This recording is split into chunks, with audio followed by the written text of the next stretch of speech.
მაღალი საზოგადოებრივი ინტერესიდან გამომდინარე მინდა წარმოგიდგინოთ BRP-ის ტრიციკლი. ეს გახლავთ კანამ რაიკერ რალი. მე როგორც მფლობელი გაგიზიარებთ უბრალოდ ჩემ აზრს ამ ტექნიკასთან დაკავშირებით. აღნიშნული ტექნიკა არის Rally Edition-ი და აღჭურვილი არის Rotax-ის 900 კუბიანი ძრავით, რომელიც გამოიმუშავებს 82-დან 85 ცხენის ზალამდე. როდესაც აღნიშნული ტექნიკა ჩამოვიდა საქართველოში, მე მივიღე გადაწყვეტილება, რომ კარობკა ამომეღო და უბრალოდ გადამეგდო და დამეყენებინა ავტომარკეტ კარობკა.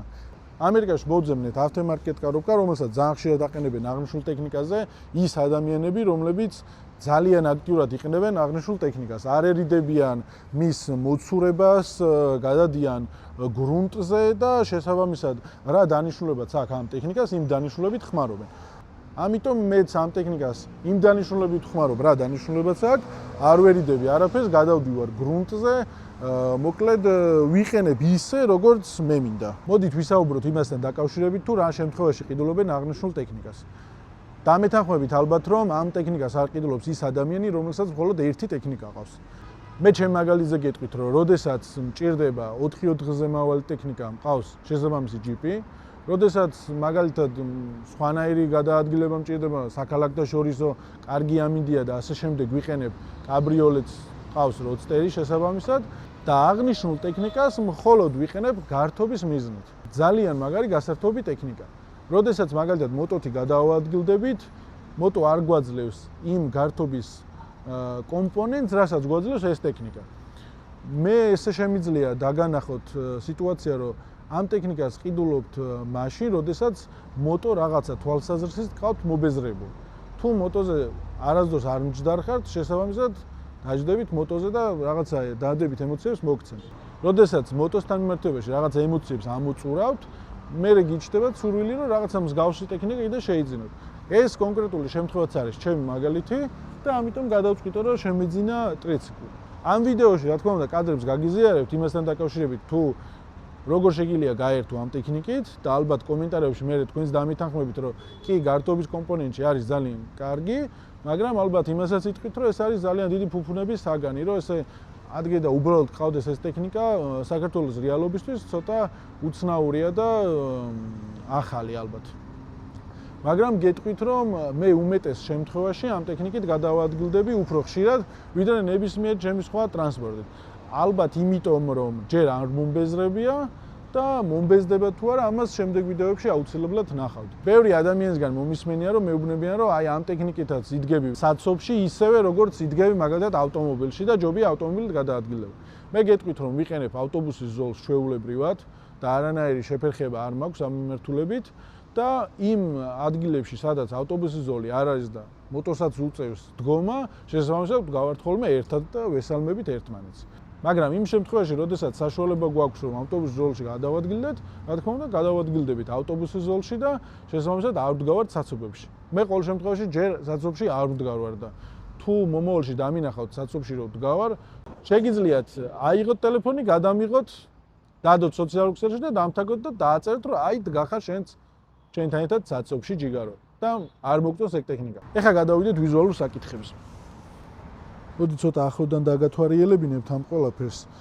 ეს არის ძალოვანი დამცავები ხელის, რომლებზეც დამონტაჟებულია სარკეები. გვაქვს მადლობა მინდა მოუხადო GoPro Georgia's ბიჭებს. ეს არის ტელეფონის სამაგრი, რომელიც ალბათ ერთ-ერთი საუკეთესო სამაგრია, რომელიც მინახავს ტექნიკაზე. ესეთი სამაგრი აქვს, რომელთაც ძალიან მარტივად ემაგრება. და შეგიძლია ნებისმიერი მიმართულებით მიატრიალო. აქ გვაქვს დისპლეი, რომელიც ესე გამოიყურება. ბენზინის აუზი არის სტანდარტულ ადგილზე, უბრალოდ ამით არის დაფარული და მგონია რომ ძალიან ლამაზი დიზაინერული გადაწყვეტილება. ამ ტექნიკაზე გვაქვს საბარგული, რომელშიც შეგვიძლია რაღაც ნივთები ჩავალაგოთ. დამატებითი აქსესუარები ამ ტექნიკას მოყვა ძალიან ბევრი. აი ეს ტუჩი დაახლოებით ერთი $300-დან $500 ღირს. ეს დამატებაც, ეს ფრთებიც, რაღაცა განსაკუთრებული თანხა ღირს. აღნიშნულ ტექნიკას არ უყენია უკანა სკამი, იმიტომ რომ მე არ მინდოდა უკან როინმე დამეჯინა, მაგრამ თავისუფლად შეგიძლიათ სკამი დაამონტაჟოთ და აქვე დავაანონსებ, რომ შემდეგ ვიდეოებში განახებთ შემდეგ ტექნიკებს, ესეთივე ტრიციკლებს, რომელიც გვყავს ჩვენ და განახებთ, რომ უკ სკამიც უყენია და ორი ადამიანი თავისუფლად გადაადგილდება ამ ტექნიკით. მოკლედ, საინტერესო იქნება დაწერეთ კომენტარებში, რამდენად მოგწონთ ეს ტექნიკა ვიზუალურად. მოდი ქრონოლოგიურად აგიხსნით, თუ სად შეგიძლიათ შეიძინოთ აღნიშნული ტექნიკა. თუ თქვენი შემოსავალი არის საშუალო და მაღალი, ესე რომ ვთქვათ, ცენტრიდან ტექნიკის გაყვანა თქვენთვის რაღაცა ეგზოტიკასთან არ არის დაკავშირებული, შეგიძლიათ მიმბრძანდეთ კომპანია ტრანსპორტეში, რომელიც არის BRP-ის ოფიციალური წარმომადგენლობა საქართველოში. ამ ეტაპზე ყავთ სულ ახალი 20-25-იანი ძალიან მაგარი ტრიციკლი, რომელიც არის ახალი თაობის ტრიციკლი და ქვია კანიონი. აღნიშნული ტრიციკლი არის საერთოდ ახალი თაობის ტრიციკლი და გირჩევთ, რომ თუ გაქვთ საშუალება, აუცილებლად შეიძინოთ კანიონი. მეორე გზა აღნიშნული ტექნიკის შეძენის, ეს არის მეორადი ბაზარი.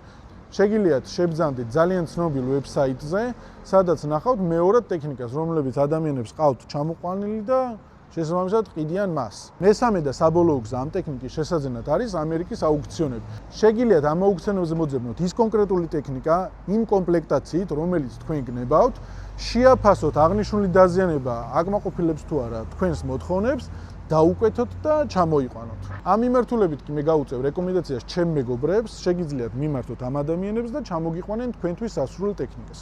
ქართულ YouTube სივრცეში არსებობს ორი ვიდეო ტრიციკლთან დაკავშირებით. ერთი არის გიორგი ჯიჯი აბაშიძე, რომელმაც გადაიღო ტრიციკლის შესახებ ინფორმაცია, გაგვიზიარა და მე ვიცი რომ მას ყავს ტრიციკლი და მოწონს ეს ტექნიკა და იყენებს და ერთობა და ასე შემდეგ. მეორე ბლოგერი არის მოტოსფერო, რომელმაც წაიყვანა აღნიშნული ტექნიკა და თავისი აზრი გამოთქვა ამ ტექნიკასთან დაკავშირებით. მე ორივეს კომენტარებს გადავხედე და შუადაშორის ვერ ვნახე ნეგატიური კომენტარი. მოკლედ ადამიანები, რომლებიც ქუჩაში მხვდებიან, ნეგატიურად საერთოდ არავინ არ ლაპარაკობს ამ ტექნიკასთან დაკავშირებით.